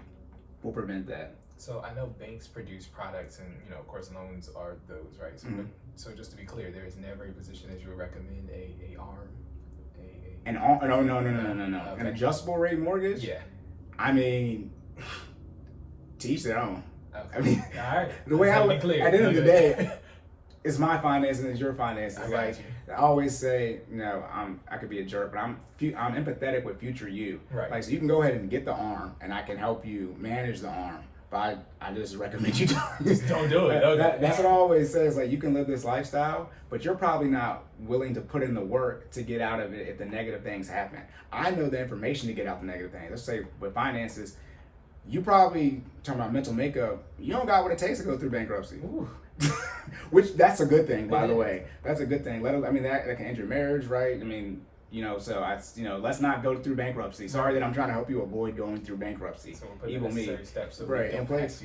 Have to that's defensive measures. Yep. And then so for the 30-year, a lot of people like doing that because you can, instead of a 15-year, let's just say it's a $500 difference between let's say your 15-year would be $2,000 for your mortgage, and let's say your 30-year would be $1,500. And we're just going to not talk about PITI, which is principal, interest, taxes, and insurance. So just talk about your just general mortgage payment. People would say, hey, take out that 30 and use that. If you want to put the $500 towards it and pay it off like a 15-year, then do that. But then discretionary income and cash flow, you have that $500 in your budget if you ever need it. For me, again, back to defining goals. Right. That's what I'm talking about. Like, we did this before you even got the loan. It's what I tell y'all, when do you want to pay off the house? Exactly. That's more important than whether or not you get a 30 or 15 year. So let me ask you this, right? Why don't people want to pay off their house in the fastest amount of time possible? Like, why I don't actually know why. I know why from a math standpoint. Again, that $500 difference. Right. They say you can invest that and make more. The issue is, again, I play numbers. Most people don't have money in their retirement, so I don't know who was doing this. They didn't do it well. Okay. See, now I can switch to retirement. But why do you think catch-up contributions exist? It's because I mentioned last time, people underfund their retirement so much. But it's a slight side note. If you are underfunding your retirement for essentially almost 30 years, what are the chances you have enough money to actually make use of the catch-up contribution limit, right? So at 50, just quick side note, you can invest $6,000 right now to a traditional IRA or Roth IRA in total. Once you turn 50, the catch-up contribution limit gets increased by 1,000, so it's 7,000. Either you were or weren't hitting 6,000, right? I mean, either you were or weren't, right? And that's for a Roth IRA. Let's not get too much in investments, but that's post-tax money. Traditional IRA is pre-tax. Then you got a 401k, 403b. Right. That's pre-tax money. Right now it's at $19,500. That's how much money you can invest. Once you turn 50, that goes up to $26,000. Now this is pre-tax money, so take out $26,000. That's that's a little over $2,000 a month gone. Who has that? If you didn't have that at 49, why would you have another $2,000 when you turn 50? Right? So that's again talking about scams. Like that's just how people get set up. And then when people get to their 50s and 60s and their retirement's underfunded, yes, you can fix that, but you got now when it comes to investment, the time money's best friend is time and compound interest. When you get into your 50s and 60s, the time is lower. Gotcha. So now the best friends is sort of looking like, the friend of your friend is your enemy, or whatever that thing is. The enemy of my friend. My friend's enemy is my friend. No, the enemy of my friend is my friend. Correct. Y'all, who knows? Right. They're probably laughing so hard that we're saying this wrong right now. You know what that quote is. Right. So that's the one thing when people say about mortgages as far as doing a 30-year versus a 15-year. They use that difference in the payment and they'll invest that. But when you look at the investing numbers, most people don't have money in their retirement. So the question, and they have a whole bunch of debt. So like you're double screwed. You don't have money invested and you have a whole bunch of debt. Right. And then usually most people have the average credit score 700. So then it's just like you got no money invested, you have no actual money, and you have a lot of debt, and your credit score is low. That's the averages. So that's why I recommend not doing the average stuff. Gotcha. Right? Because you do average stuff, you get average results. Man, the bar's on deck. Yeah, let's get it. Bars on. I wish we had a deck. Never mind. Anyway, so we just we might soon. Right. All right, so we just did mortgages right there, and comparing the 30-year versus the 15-year in ARMs, and then so now we have home equity loans or home equity lines of credit. So let's do home equity loan. Okay. Home equity loan is like taking out just one big loan, like I said, a personal loan or signature loan. It's like just getting a loan based off of how much equity is in your house, and again, based off your financial institution, depending on how much money you can take out. But usually, I think you can take out about up to 80%. So let's rewind it back just a second. So what is home equity? I probably never explained what equity meant. Look at me doing a bad job. First grade, equity is how much you have in value or assets. So let's say your house, from a house standpoint, is worth $300,000, right? But you have a loan on it for $200,000. So to figure out your equity in the home, you take how much the home is worth minus how much you owe on it. So in this case, 300 minus 200, and now you have $100,000 in equity. Okay. And to keep with this example, to get a home equity loan, let's say you can get up to 80% of the equity you have in your home. Mm-hmm. You have 100K in equity, 80% of that, you can get $80,000, gotcha. Right? And now there are, but like how do people track this? Stipulations on what you have to use the money for. It usually has to be for home improvements. People don't usually do that. What people usually do is they do a home equity loan, home equity line of credit, which has a lower interest rate, depending again on what you get from your bank, and then they'll pay off their credit card debt. Okay. That's stupid. That's stupid, right? Because we haven't gotten to generational wealth and legacy, but you talk about debt where it's not debt, you own it, not own it. If you have a lien on something, then you do not own it outright. And so for me, when I talk about ownership, it's outright ownership, meaning there's no lien on it. So you can own a home, right? Say you own a home and it's $300,000, that's how much it's worth. So that's how much you have in equity. Then you can go and get, this would be also called a second mortgage, but you can take out a home equity loan or line of credit. And now when you do that, you put another lien on your house. Gotcha. And so now you no longer own your home. I know, I own outright, I just got a home equity. No. Default on that loan. Gotcha. And the collateral is? The home. Got it. And now your home is gone. Gotcha. It's gone. So that's when you talk about like when you see like reverse mortgages for older people in like the 60s and stuff. Right. Oh Jesus. When reverse mortgage, I mean there's a lot of scams out there, but a reverse mortgage, which is like taking like equity back out of your home, but not really. It's not a good product. Some people recommend it, but you have to be a certain age to get it. Gotcha. But that ends up putting the lien back on their home. Like the home's paid off. Right, so to reverse the mortgage, right, they took the equity back. No. Wow. Hey, products from the bank. Okay. Right.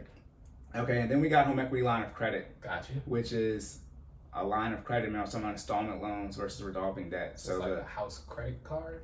It's like a credit card on your house. Now, however you feel about credit cards, it's going to determine how you feel about a home equity line of credit. I would not recommend getting a credit card on your house because then it's still the same, the equity principle, right? Okay. But how many credit, Gotcha.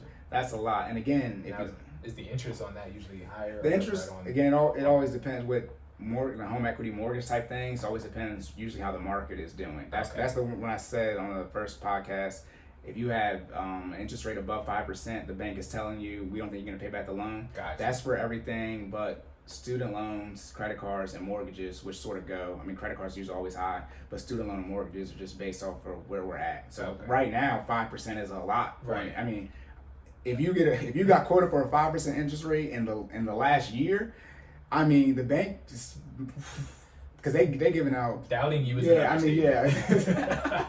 I would say a bank hasn't given out a 5% interest rate in the last year. I think that's a safe statement. I mean, they're you're getting 2s and 3s now. But yeah, those depend on how the economy is going. Because used to be, interest rates on homes used to be double digits sometimes. Right. So and that's just what they are, across the entire nation. Gotcha.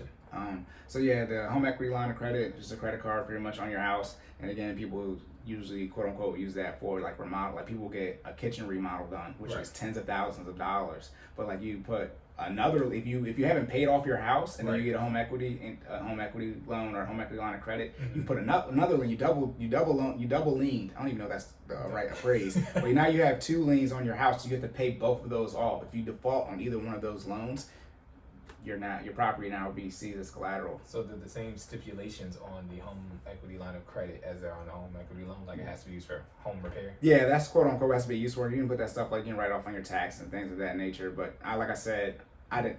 Gotcha. I can say this. I can't say people's names. I didn't use people's home equity lines of credits to pay off other debt, which is bad for a back office standpoint. We usually have to do a withdrawal, then a deposit to it. Right. Because when you transfer debt to debt, that's bad. How back office is tracking it. But yeah, people. I mean, if y'all, we can get into the tax code way later on. But you can just get away. I mean, y'all know, y'all get mad at the big businesses. You can just get away with stuff if you know the right people. Gotcha. Okay. Right. So then after that, we do tax. We're gonna say, all right, see, look, we're coming up. So you got a minute. It's up to you. I mean, no, I got student loans and I got taxes left. Okay, let's finish it. So taxes. For taxes, that's not debt. So you can't take it out. It's not debt in the general sense where you can let me go to the bank, let me owe more on taxes. That's when, for whatever reason, when you file your taxes, as I said, Raphael, the IRS, he knock on your door and you can, get CPAs and all this type of tax attorneys, all that. But if Raphael says he wants money from you, you owe him money, you're gonna have to give him that. And if you don't give it to him when it's owed, which is normally on the 15th of April, but the last 2 years due to COVID, it's been pushed back. Again, stuff's just so linked together. Yeah. So when I talked about Roth IRA, traditional IRA, you can contribute to that with up into the filing date of the following tax year. Gotcha. So right now, you can contribute to the 2020 tax year for your Roth IRA up until May 17th, which is when taxes are due. That's a Monday, by the way. So taxes are now due this year for May 17th. If you remember last year, it was due July 15th. So you can contribute to the 2019 tax year for your IRA a full 3 months after the normal limit. Oh, wow. Okay. Yeah. So for those who haven't filed their taxes, you got till May 17th. Yeah. Nah, even if you file, you're still good. It's just when the actual tax date is. Gotcha. Yeah, but for those who haven't filed yet, you got till May 17th. Although, lock in. Hey, right? I mean, if you owe taxes, people usually wait a while if they think they're going to owe, but most people think they're going to get a refund, so file it right away. Gotcha. But when you owe taxes, that's due to, for whatever reason, the government says you owe them taxes and you didn't pay your tax bill in full when it was due. So now that is viewed as quote unquote debt, and now you're at subject of interest and fees. And again, the IRS, their penalties are from another planet. Yeah. It's like Thor. They just show up, and it's like, goodness gracious. Man. And again, I saved taxes and student loans for last, because you can't bankrupt these two.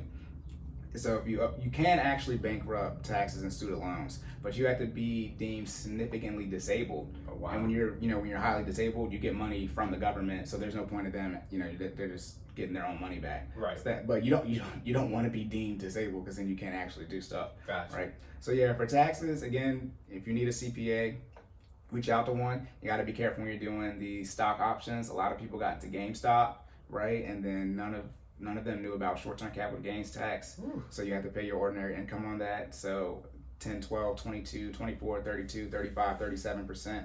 Those are the 7 tax brackets. And you got to pay your full rate on short-term capital gains for your taxes. And then that means you need to set that money aside that you made. Well, when you sold GameStop or whatever, that money that you sold, part of that is actually taxes. Yes. It's not. I know it's called a realized gain or profit when it comes to equities and stocks, which is just a bad word, but all of it is in your profit. You still have to pay your taxes on it. I was like, so correct me if I'm wrong. If you sell stock, you create a taxable event. You never create the least amount of taxable events as possible. But yes, when you sell a stock, you create a taxable event, and this is how it's set up. You don't have to pay those taxes until the next following year. Right. So that's why people end up getting caught up, and you end up owing tax. You're like, oh wait, I had to pay, and then you lose that money and it's all gone. Keep that money on standby, guys. Right. If you know what your tax percentage is, put that aside and you'll be straight. Right. And then so the last thing is student loans. This is the fun one. We just talk about student loans as a debt. Okay, so student loans as a debt, it's the one where most people have, and no matter how much it is, everyone knows exactly how you got that much. You just made literally one decision. Yeah. And then that's it's not like credit cards, you gotta keep swiping. Nope, you got $250K in student loan debt. Yep, 17-year-old you just made one decision, and that's it, right? And now you're making $40K a year with your history art degree from a private school, and you got 4 or 5 times the student loan debt. Not the history art degree. Well, and that's the thing. So if I will, since I list them all when it comes to paying off the debt, again, we both did and recommend the debt snowball. So you're paying them off lowest balance to highest balance, regardless of interest rate. For those of you who want to do the interest rate, that would be debt avalanche. By all means, pick one. But at the end of the day, you have to do the same budget. So again, your income minus alcohol equals left over. If you want to get out of debt as fast as possible, you are stripping your outgo or your expenses literally down to necessities and your debt payments. That's all you should be paying for if you want to get out of debt as fast as possible. Exactly. So necessities being that financial house that we talked about. So. Yes. And you can, if y'all want to add stuff to the house, by all means, go ahead. But that's pretty much all the necessities that you think of. Ultimately, should be the bare bones of what you need to survive. Yeah, right? a lot of sacrifices, decreasing your lifestyle. Yeah. And so for student loans, or just in general, when it comes to paying off debt and big debt like student loans, the debt snowball will put you in a position where, let's say your student loans are 4 out of 5. So let's say it's 5 out of 5. So it was the last one for both of us. Gotcha. It wasn't for me. I just lied. My car was. Regardless, when you do the debt snowball, as I said, let's say you pay off a loan that had a $100 minimum payment, and let's say your snowball or your debt snowball is $500.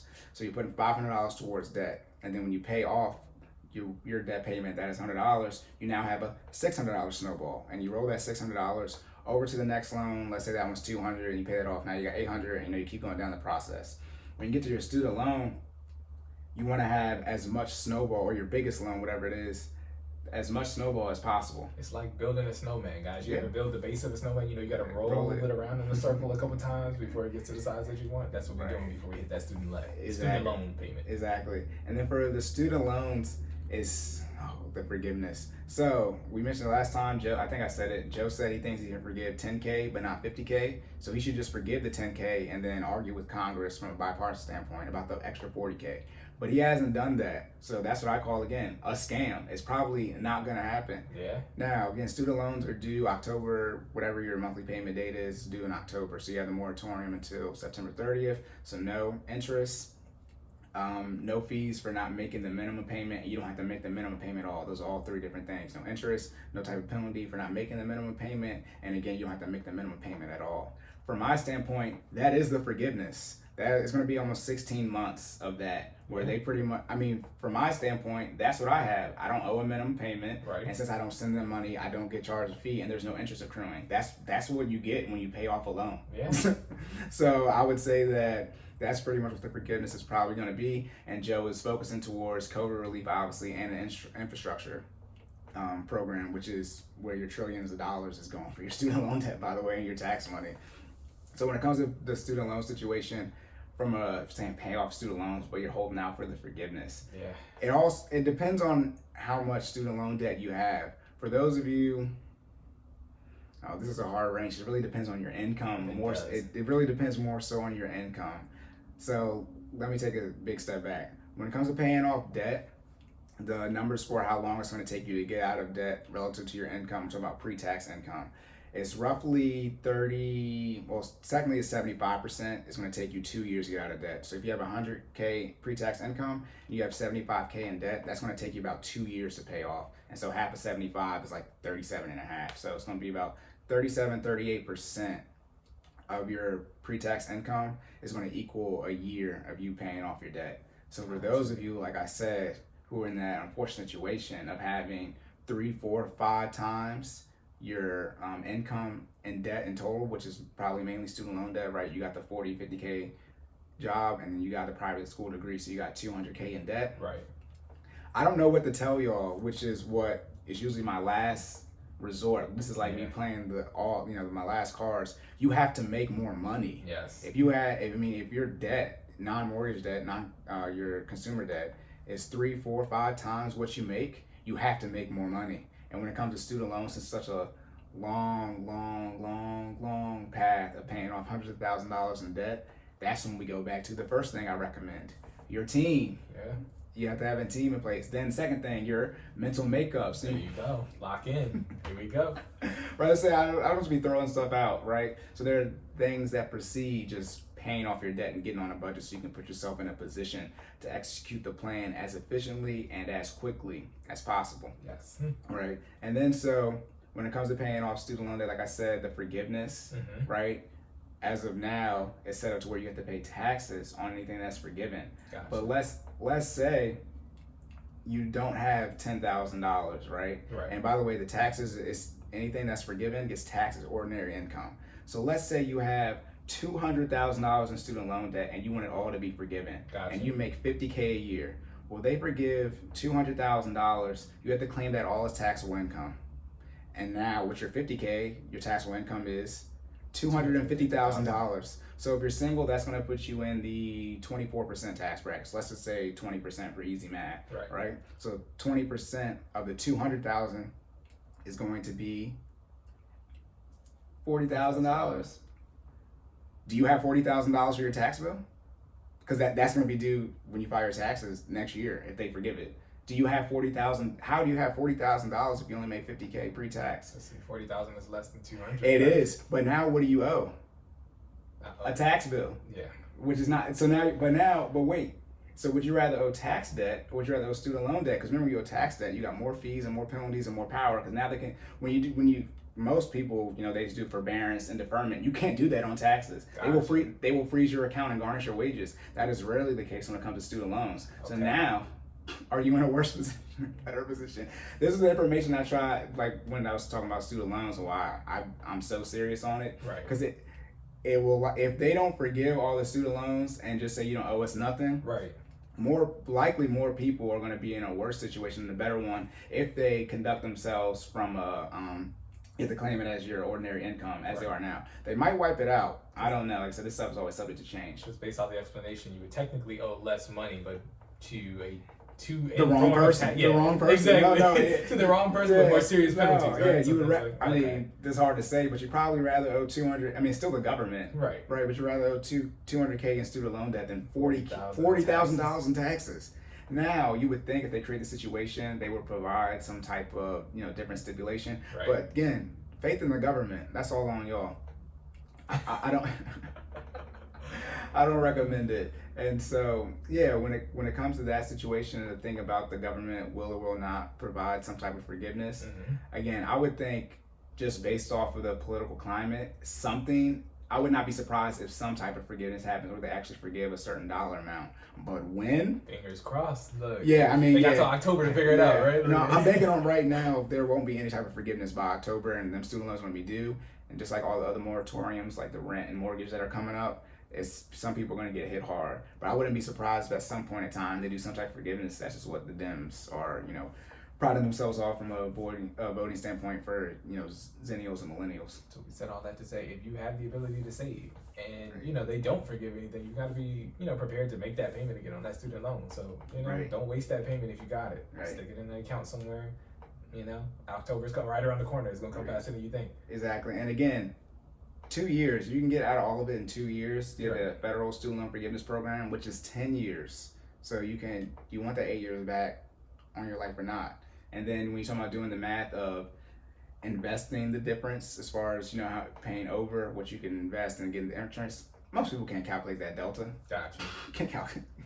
That's too much to calculate. You have to calculate how much interest it would cost to pay off the loan in 10 years and what you get forgiven, then your tax bill, right? Then on top of that, you gotta, calculate what your interest would be when you actually invest. Mm-hmm. Then you have to calculate paying off your debt in 2 years and then investing for 8 years, and it's like you just broke down 4 different equations like that. Again, when I talk about most people don't have the competency, most people are not good enough at math to do just the way I said it. Like most, and that, look, now I'm being disrespectful, but most people aren't gonna run all those type of equations. But now don't ask me because I'm probably not gonna do it for you. That's one of the services for a certain fee I will obviously do it. Yeah, everybody has their own price, but no, that's just, it's too much work. And then when I talk about time, just know we're charging for the comparison. Right. Okay? Yeah, but when I talk about time, that's saying if you can get on 2 years, the 8 years is worth it. Now a lot of people are listening, especially in as we're almost 30. We're not almost 30. We got 2 more years. But give me my time. Respecting my 2 years. But if people have been, let's say we graduated, it'll be 6 years for us, and you've been paying for 6 years. And by the way, it's actually not 6 years. It's 120 qualifying payments. Yes. Which is different. So let's say you made 60 payments, right? No, that's 72 payments. Excuse me, qualifying payments.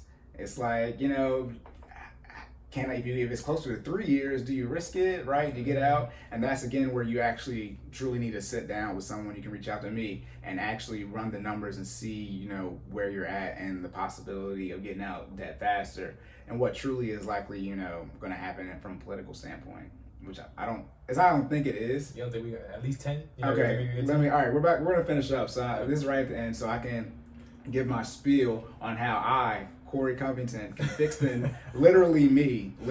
I was thinking I would make the joke. I said we should run for president, vice president, but we can't because we're not old enough. We're literally not. You gotta be 35. I don't think you gotta be 35 for vice president. We have to be 35 to run for president. Gotcha. I made that joke at work and they laughed it off. I was like, nah, I would, but I'm literally not old enough to run for it. But so here's the student loan forgiveness. Okay. Right? Because the right conservatives are they're not trying to do it at all, right? So this become a bipartisan, there has to be some type of give in it. So there's a situation that I'm in. I've already paid off my student loans. Okay. And I made it very, very clear. If they're doing some type of forgiveness, I need my money back. That's a semi joke, but real talk, run the check. Yeah. But then that's the one meme where they got people on a train track and they've already ran over somebody. And it's like, do you get these other people up? And I'm like, I got myself up, so they better get themselves up before the train come. But the train already hit you though. That's the one thing. The train's already run you over in that situation. But for the people who have paid off their student loan debt already, right? It's like, no, we don't want any forgiveness. Some of them, because if we're not going to get nothing back, right. That's not quote unquote fair. Like the word fair to us. But for me, the main issue is that most student loans, not most, but a good amount of people are in a negative AM. And negative AM stands for amortization. So back in the debt, you usually see an amortization schedule when you're paying off a mortgage. What's the word? AM. Hey, I can type it better than I can spell it. Got you. Anyway, so that's going to show you how long it's going to take for you to pay off the loan, and then how much interest you're going to pay and where you're going to be at in each year. And since it's an amortization schedule, right? Since negative's not in front of it, it's implied that it's positive, right? So you're going to be paying it off. A negative AM loan, instead of showing you the schedule for you to pay it off, right? The opposite would be the schedule of you not paying it off. So if you're in a negative AM loan, that means that your minimum payment doesn't satisfy the interest that accrues. So let's say, again, another example, you got $100K in student loan debt and you owe, your interest rate is 7.2, your APR. So A being annual, right? And then annual is the same thing in yearly when it comes to finance terms. So you owe 7.2 in interest rate. You divide that by 12, right? Annual, yearly divided by 12, 12 months in a year. 7.2 divided by 12 is 6, right? 12. 6 goes in 72 12 times. Correct. So now your monthly interest rate, how much you get charged, is 6%. So 6% of 100,000 is $600.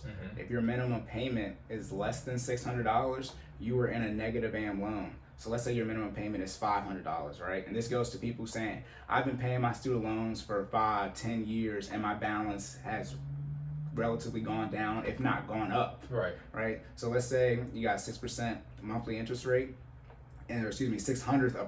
You got 7.2 yearly, and then divided by 12 is 600%. That's $600. You got a $500 minimum payment, right? So when you pay a loan, the interest always gets satisfied first with your payment. So you give them the $500, and that goes towards the interest, which is $600. And now you technically owe $100 left in interest, right? And that $100 gets added to your principal amount, which is your $100,000. And now you owe $100,100 in February, right? And then another 600% gets charged again. And since, the number's gone up, it's going to keep going up. And the crazy thing about loans is when we talk about investing in compound interest, it works the same way. So loans accrue compound interest. So just how you're talking about investments and how you can make so much money, that's the issue with student loans. People are gaining compound interest, but the wrong way. And that's how you get hundreds of thousands of dollars in interest accrued and left over people have to pay. When you see somebody who has more interest accrued than what they graduate with, it's like, yeah, that's compound interest. It's neither good nor bad. It just depends. It's working for the bank now, technically the government. Compound interest in debt. Right. And so people need to get out of that situation, right? They need to get out of negative AM. So how do we do that? We can either A, end interest, or B, increase the term length, which I talk about mortgages, which will decrease your minimum payment. And like I said, getting rid of the interest. Because what really people have an issue with is they don't have the money in their budget or the cash flow, discretionary income. Gotcha. So what I would do is I would end interest. Well, first, you got to stop making them. Right. That should already been passed. Well, we got to stop making the loans. Second, not only would I end the interest, I would make it so that, let's say you owe $100,000, you graduated with $100,000, right? And you've paid $50,000, right? But the way the interest works, you still owe $70K, right? You paid $50K, but you still for some reason owe $70K, and you're obviously not going to owe just $50K after that because you got the natural interest. But let's say you clearly your loan should be less than what it is. Well, what I would do is, hey, if you graduated with $100K and you gave us $50K, you now owe $50K in student loan debt because you're going to pay what you graduated with and nothing more.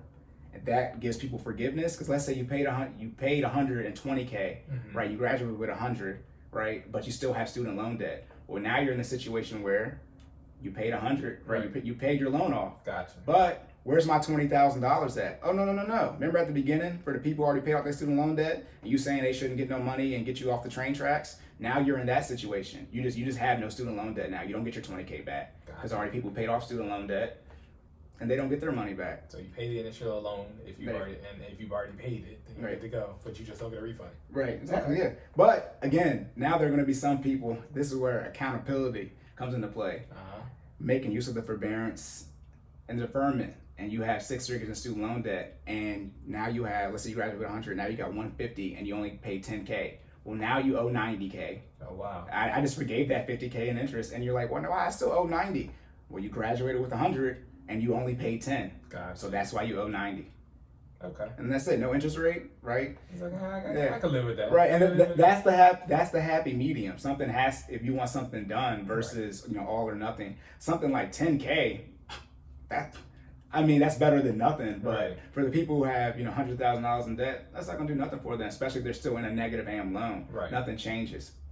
So if you've been making use of deferment, mind you, this is not going to happen. I'm just shooting off at the jaw right now, but it's a great plan. I mean, it helps because it provides forgiveness, because that's what the conservatives and Republicans want to do. They don't want to foot that tax bill, right? But it's like you got to give them something, because technically student loans are predatory loans because you gave a whole bunch of technically minors at the time, tens of thousands, $100,000 in debt, right?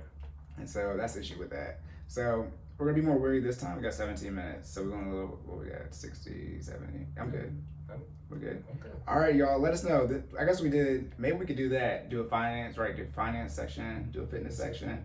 and just do it like that. Let's just talk about that and then just getting started. Yeah. So I guess let us know how that works. Let us know the mic issues. We got to get better at talking into the mic. Are we projecting today? Can you hear us? But if I sound different and if Jordan sounds louder and if I sound, then like that's good, and then we just got to get better at that. But so I think we're good today. We more in depth. Yeah, way more in depth today. So we're gonna chop up these videos, and now it's time for us to get out here. So, what was the outro? Oh yeah. So remember people probably like, yo, he's just rambling at this point. I am. For some reason, I got hot. Did you get hot? Okay. Hey, we gotta have the air off. Yeah, we got the air off. So we can have, I got hot a little bit. And I was like, I didn't get hot last time. Look, you drink no water the whole time. Look at that. A little bit. Hey, it's on the video. A couple of sips, but no. So to remember to. All right, I can't even do it right now. Let me talk about something else, and I can transition into it. Gotcha. So what you got? Let's do back to the shameless plugs for our social media. Okay. So again, you can follow me at sideline Cory. That's sideline _ Cory. Cory is spelled. Yes, and the underscore. It should be. I tell you all the time. You find somebody that has every now and then I log in something username. It's like I'm like no. Sideline Cory should be me on like literally anything you find. But it's sideline _ Cory, and again, Cory is spelled CORY. And you can find Jordan at Stop Stalling J. That is STOPSTALLINGJAY on IG, Twitter, and then don't forget to follow our fitness. And then I could pass it back, and then you can follow the business page at FinallyFit 06. That is FINALLFIT 06 on IG and Twitter, as well as YouTube.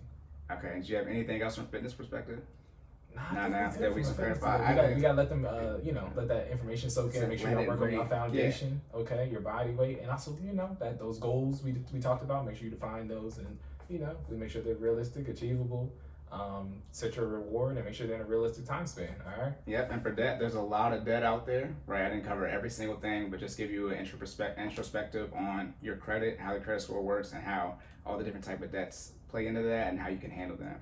So just remember to save more and say less. Keep making better your best. And we will catch y'all next time. All right. Peace, y'all.